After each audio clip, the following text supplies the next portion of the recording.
এটাই নাকি ব্যান্ডেলের সব থেকে সেরা পরোটার দোকান। হ্যাঁ, এটা আমার কথা না। এইটা ব্যান্ডেলের যারা অধিবাসী আছে তাদেরই কিন্তু কথা।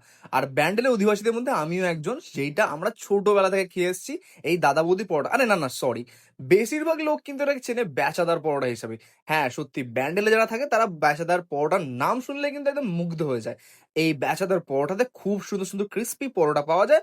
তাছাড়া বেশ সুন্দর কিন্তু ফ্লেভারফুল পরোটাগুলো। প্রত্যেকটা পরোটা দারুণ খেতে হয়।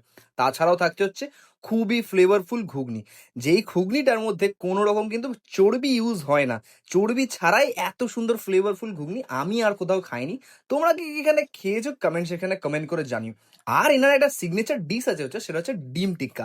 ডিম টিক্কা অনেক জায়গায় ডিম ঘোটালা নামেও ফেমাস। কিন্তু এখানকার ডিম টিক্কাটা সত্যিই ইউনিক। হালকা হাফ বয়েল আর থাকে হচ্ছে গোলমরিচের একটা স্পাইস। সেইটা নিয়ে টেস্টটা একদম অতুলনীয় খেতে। যারা, যারা ব্যান্ডেল থেকে ভিডিওটা দেখছো কমেন্ট সেকশনে কমেন্ট করে জানিও।